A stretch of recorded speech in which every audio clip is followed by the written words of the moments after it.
नमस्कार, मैं राजीव बंसल आपका दोस्त। आप देख रहे हैं हाँसी की आवाज़। आज गोपाष्टमी है। पूरे विश्व में और पूरे देश के अंदर सनातनी परंपरा के तहत गौ माता की पूजा की जाती है। और गौ माता की पूजा इसलिए की जाती है कि इसमें 34 करोड़ देवी देवता विराजमान रहते हैं, वास करते हैं। और गौ माता की पूजा करने के बाद 34 करोड़ देवी देवता प्रसन्न भी हो जाते हैं। ऐसा हमारी पौराणिक मान्यताएं हैं। आज मेरे साथ हैं आम आदमी पार्टी के वरिष्ठ नेता सचिन जैन जी। इनसे जानेंगे कि प्रदेश के अंदर गौ माता की क्या दशा है। गौशालाएं बहुत हैं, दानवीर करण फिलैंथ्रोपिस्ट गौशालाएं बनवाते हैं। उनके क्या हाँसी के अंदर भी बेसहारा जिसे हम कहें गायें हैं, जो हमारा गोवंश है, उनके लिए गौशालाएं पर्याप्त हैं। और बेसहाराएं जो मवेशी जो हैं सड़कों पर विचरण करना बंद कर गए हैं। ये सब जानेंगे आपसे। राजीव जी, सबसे पहले तो हाँसी की आवाज़ के सभी दर्शकों को मेरा नमस्कार और हाँसी के जो हमारे क्षेत्रवासी हैं उन सभी को गोपाष्टमी की हार्दिक शुभकामनाएं। उसके बाद जो आज आप लोग और हम लोग गोपाष्टमी के अवसर पर एकत्रित हुए हैं, तो मैं आपसे ये कहना चाहूँगा कि गोपाष्टमी पर हम सब हमारी गौ माता को स्नेह करते हैं, गौ माता को हम पूजते हैं। कृष्ण भगवान के जो पौराणिक कथाओं के अनुसार कृष्ण भगवान इस दिन गौओं को चराया करते थे और आज गोपाष्टमी मनाई जाती है। लेकिन इसी के उनका नाम भी गोविंद इसलिए पड़ा कि वो गौ से बड़ा स्नेह रखते थे, गौ माता से। और जननी के बाद गौ माता को यानी कि सुपर दर्जा दिया गया है। आज जैसे उसी आधार पर मैं कह रहा हूँ कि आज समस्त भारतवासी और मुख्य रूप से सनातनी जो है गौ माता का पूजन करता है। लेकिन बड़े ही दुख का विषय है कि अभी 3 दिन पूर्व एक जैन साध्वी को आस्था प्रभा जी, जिन्हें भी क्योंकि जैन धर्म के अनुसार एक माता का ही दर्जा दिया जाता है, क्योंकि वो समाज के अंदर कुरीतियाँ मिटाने का और जो भी लोगों को सद्भाव देने का प्रयास करती हैं, उन्हें 3 दिन पूर्व एक गौवंश ने बड़े ही निर्ममता के साथ खदेड़ा।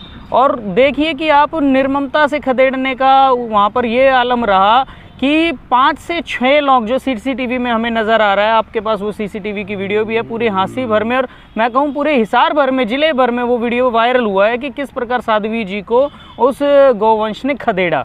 और 4-5 लोगों के हटाने के बावजूद भी वो नहीं हट पाया। तो कैसा हम हमारी गौ माता को सम्मान दे रहे हैं कि वो एक हमारी जो बेसहारा गौ माता आज आवारा हो चुकी है और वो जो हमारे लोगों को, बच्चों को और बुजुर्गों को खदेड़ रही है।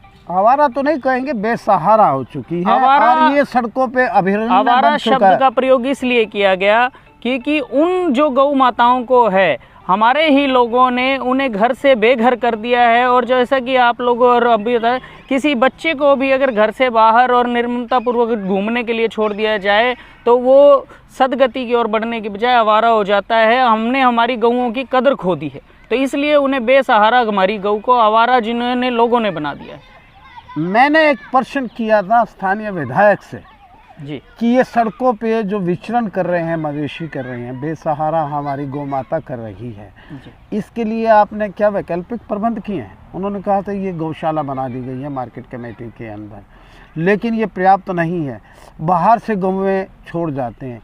क्या ये कहना उनका उचित है?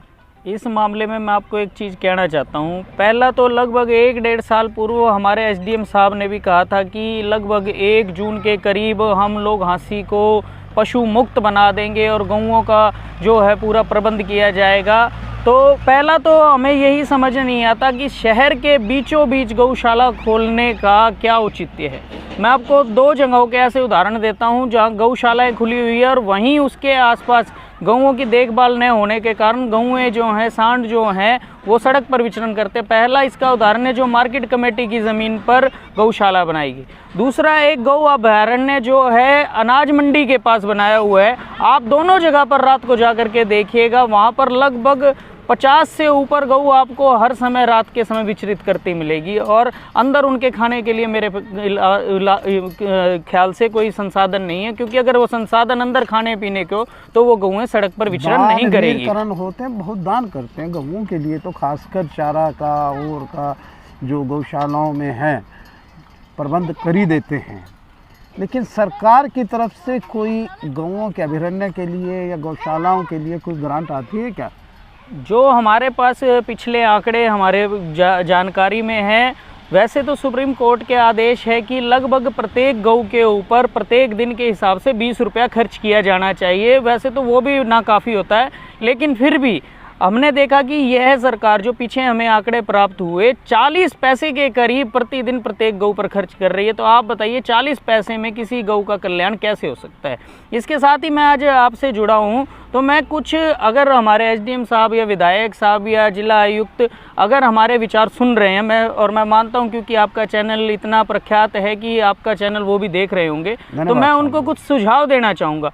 पहला तो कि आप घूम करके देखिएगा, शहर के अंदर बहुत से ऐसे पॉइंट बने हुए हैं जहां पर लोग खाने की वस्तुएं डाल देते हैं या सानी डाल देते हैं, जिसके कारण कि गऊओं को, भूखी जो गऊएं हैं वो वहां पर खाने के लिए जाती है और उनका जमावड़ा लग जाता है और पूरा पूरा दिन वो वहां से विचलित नहीं होती। इसका एक उदाहरण आपके मकान के पास भी रहा राजीव जी, आपको पता है कि वहाँ पर भी सानी डाली जाती है। ऐसे ही काफ़ी सारे लोग हैं जो धर्म करना तो चाहते हैं, लेकिन जब उनकी माताओं को और बच्चों को चोट लगती है तो उन्हीं गऊओं को वो गाली भी निकालने का काम करते हैं।